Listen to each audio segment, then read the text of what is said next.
Free fall या फिर free falling object क्या है?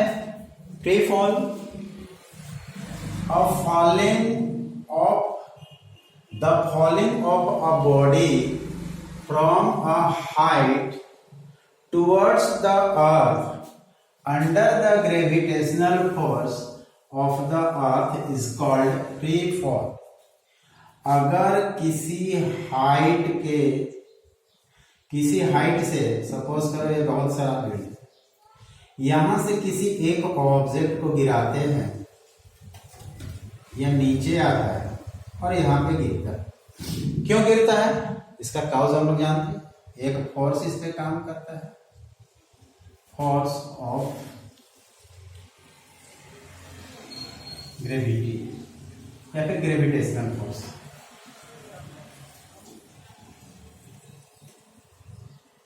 ठीक है, अगर इस पर केवल ग्रेविटेशनल फोर्स ही काम करे तो हम कहेंगे कि यह फ्री फॉलिंग बॉडी है,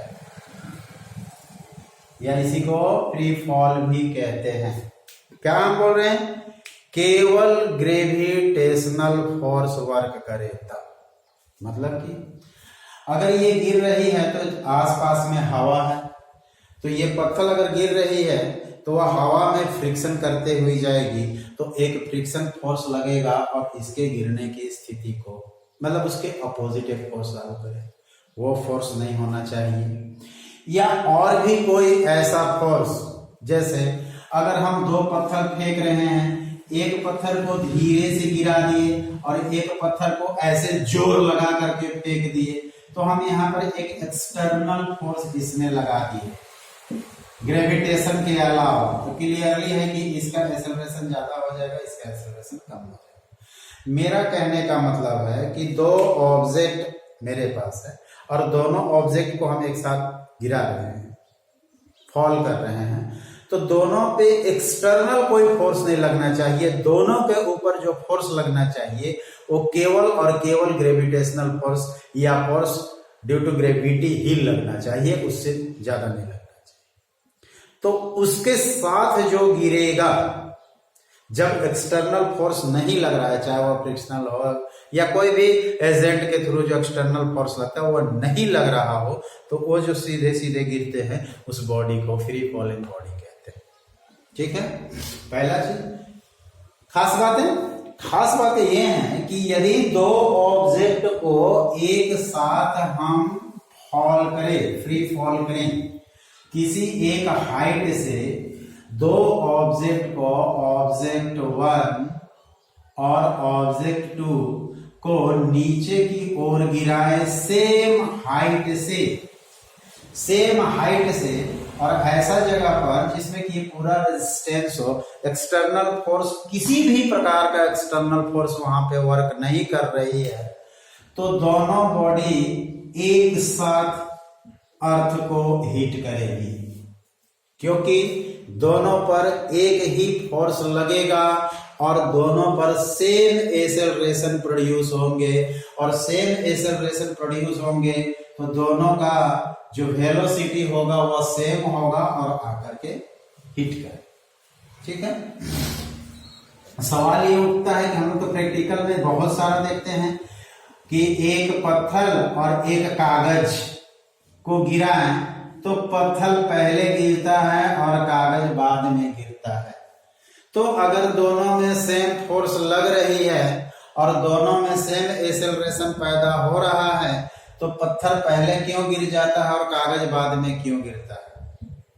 इस जगह पर फ्री फॉल का रूल लागू नहीं होता, जो हमको बताया गया है कि दोनों एक समय ही अर्थ को हिट करेगा।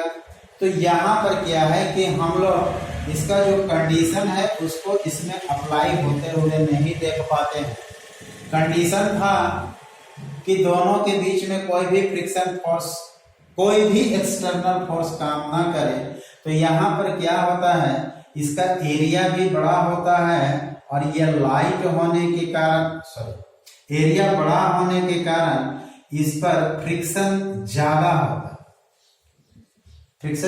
होता है, और ये अपोजिट फोर्स ग्रेविटेशन फोर्स से ज्यादा वर्क करते हैं। पीसा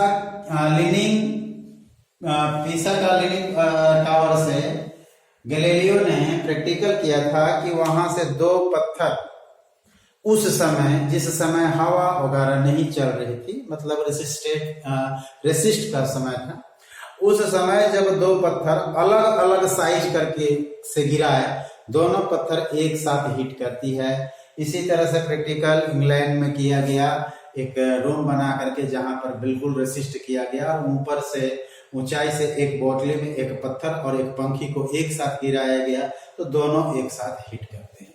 कहने का मतलब है कि दो ऑब्जेक्ट को के ऊपर यदि कोई एक्सटर्नल फोर्स वर्क ना करे, केवल फ्रिक्शनल फोर्स ग्रेविटेशनल फोर्स अगर वर्क करता है, तो दोनों में बराबर एक्सेलरेशन पैदा होता है और दोनों जमीन को एक साथ हिट करती है। मतलब इस पर लगने वाला ग्रेविटेशनल फोर्स इसके मास पे डिपेंड नहीं करता है। ऐसे इसके आगे जब हम लोग ड्यू टू ग्रेविटी पढ़ेंगे तो उसमें भी देख लेंगे कि मास पे कैसे नहीं डिपेंड करता है। फिलहाल फ्री फॉल में इतना ही समझना है कि कोई ऑब्जेक्ट जिसको हाइट से गिराया जाता है और उस पर केवल ग्रेविटेशनल फोर्स काम करती है, कोई भी बाहरी फोर्स नहीं काम करती, एक्सटर्नल फोर्स काम नहीं करती है, तो ऐसे गिरते हुए ऑब्जेक्ट को फ्री फॉल कहते हैं। और इसके प्रॉपर्टी बस यही है कि दो ऑब्जेक्ट को अगर एक साथ गिराया जाए, उस पर एक्सटर्नल फोर्स कोई काम नहीं करेगा, तो दोनों एक साथ आकर के जमीन को हिट करेगा,